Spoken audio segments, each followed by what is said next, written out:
Quelle drôle d'idée que de privatiser quelque chose qui rapporte de l'argent. Une chose est sûre, avec la privatisation de la Française des Jeux, c'est que ce sera une excellente opération financière pour l'investisseur privé qui se présentera et qui sera assuré de toucher le gros lot, voire le jackpot. Le désengagement de l'État de la Française des Jeux va inévitablement porter un coup sur la nécessaire régulation des jeux d'argent. La Française des Jeux, c'est la 4e loterie mondiale. La 2e en Europe. C'est une entreprise très bien gérée, en très bonne santé financière, et c'est un placement sûr. Et qui est un secteur stratégique, à sa façon. Ce n'est pas n'importe quel secteur d'activité, les jeux. Cela crée de la dépendance en termes de santé publique. Nombre d'études nous démontrent qu'on joue de plus en plus jeune.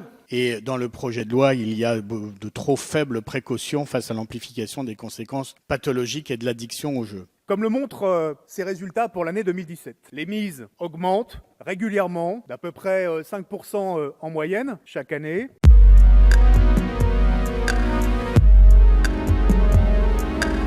Les mises de la Française des Jeux, comme vous le savez, ont augmenté de plus de 50% depuis 2010 pour atteindre 16 milliards d'euros en 2018. Que l'on joue en fonction de sa situation sociale, souvent nos concitoyens les plus en difficulté jouent de plus en plus, s'endettent de plus en plus. S'il est un secteur dans lequel la puissance publique doit régner totalement pour éviter qu'il y ait une explosion qui amène à des situations dramatiques, c'est bien celui-là. Et là-dessus, avouez que ce que vous nous proposez ne vise qu'à affaiblir la présence de l'État, quel que soit ce que vous en direz. En dépit de ces recommandations ou de ces inquiétudes qui viennent de la Cour des comptes, d'observateurs, de médecins sur les addictions, on balaye tout ça d'un revers de main, on privatise, on s'imagine que demain un opérateur privé pourra se responsabiliser quant au risque d'addiction. Prenons l'exemple du Rapido, qui a été retiré en raison de sa forte dérive addictive. Qu'en aurait-il été si on avait laissé cette décision aux mains d'un opérateur privé, quand on sait que le Rapido, justement parce qu'il était très rapidement addictif, était très rapidement rentable.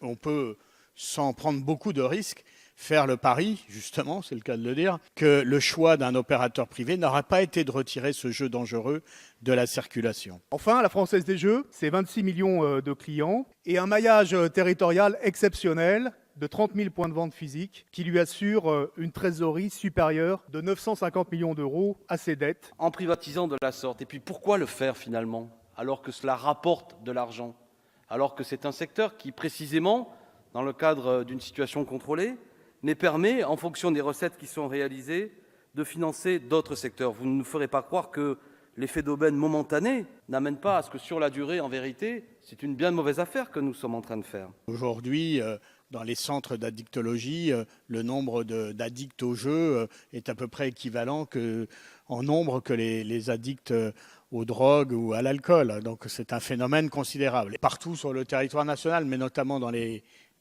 départements ou dans les quartiers populaires, on sait quels dégâts sur les vies familiales, l'isolement, la solitude que ça entraîne. Enfin, tout ça provoque beaucoup de désastres. Les prélèvements fiscaux et sociaux qui rapportent chaque année à l'État 3,4 milliards d'euros, ce qui est considérable. Est-ce que l'actionnaire privé majoritaire au capital ne sera-t-il pas tenté d'en améliorer la rentabilité en faisant pression sur l'exécutif et sur les futures majorités parlementaires afin de baisser le niveau de prélèvement et donc les rentrées fiscales et sociales pour le budget de la nation? C'est ma première interrogation. Donc nous ne comprenons pas ce que vous êtes en train de faire, ou plutôt à l'inverse, nous comprenons trop. C'est-à-dire finalement une liquidation de différents secteurs stratégiques pour un effet tour de passe-passe qui visera momentanément à dire que vous renflouez les caisses de l'État, mais fondamentalement vous affaiblissez la puissance publique. Et je le répète, sur un secteur qui mériterait en vérité que nous ayons la plus grande vigilance. Car je le dis à cette tribune, vis-à-vis des jeux notamment, nous devrions tout faire pour réduire le nombre de jeux, voire aller vers leur quasi-disparition. Non pas le plaisir du jeu, nous sommes tous favorables aux jeux, mais les jeux d'argent, les jeux qui créent des situations de dépendance. Le succès des jeux, en vérité, a pour toile de fond les salaires trop bas, les difficultés sociales. Qui ne voit pas là le lien direct qu'il y a entre le mouvement des Gilets jaunes, qui crie à sa façon l'exigence d'un meilleur partage des richesses, d'une augmentation des salaires, et le fait que le jeu devient, pour beaucoup de gens, une possibilité d'un rêve, d'une légère augmentation de salaire. Mais sommes-nous pour ce modèle-là? Sommes-nous pour ce modèle-là? Nous qui vantons régulièrement le fait que, et vous particulièrement, qu'il faudrait revaloriser la valeur travail, que c'est dans le travail et la production, dans l'intelligence, dans la création, qu'on peut s'enrichir sur le plan concret ou sur le plan symbolique. N'y a-t-il pas, en vérité, là, une activité néfaste? Je le dis clairement, néfaste, fondamentalement malsaine. Et qu'est-ce que vous nous proposez par rapport à ça? Non pas surtout de dire les habitudes sont là, nous allons tout de même les réguler. À l'inverse, vous nous proposez de continuer à les développer. Je dis qu'il y a un lien, une cohérence idéologique très claire entre votre projet de société de réussite individuelle, votre projet qui vise à réduire les solidarités et le fait que vous considérez que ce secteur-là doit être privatisé. Fondamentalement, vous pensez que c'est ça qu'il faut développer. Vous pensez que c'est un secteur juteux. En fait, vous voulez donner les outils à des gens qui n'auront que pour seule volonté de faire du profit, comment leur reprocher, de mettre en œuvre et de faire des propositions de plus en plus malsaines. Le blanchiment de l'argent sale, parce que quand même, aujourd'hui, qui peut nier que grâce au service de la Française des Jeux, on arrive, pas totalement, mais on arrive, quand la pression est extrêmement forte et qu'il y a des doutes sur le blanchiment d'argent que permet les jeux de hasard, de fermer des buralistes. J'en connais un, moi, dans ma circonscription, qui a été fermé parce que les tickets gagnants se revendaient aux trafiquants de drogue et qui permettaient de blanchir de manière extrêmement aisée leur argent, puisqu'ils rachetaient les tickets.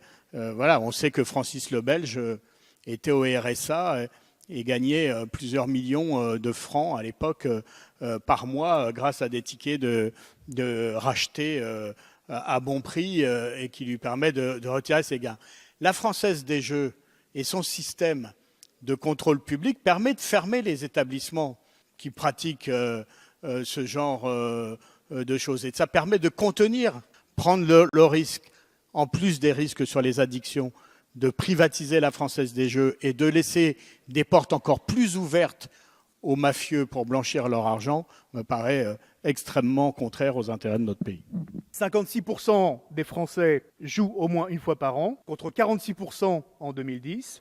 Et le montant des mises moyennes de ces parieurs augmente. Les mises sur les paris sportifs, en ligne et en point de vente physique, sont en très forte croissance, de 5 milliards d'euros en 2017 à 6,7 milliards d'euros en 2018.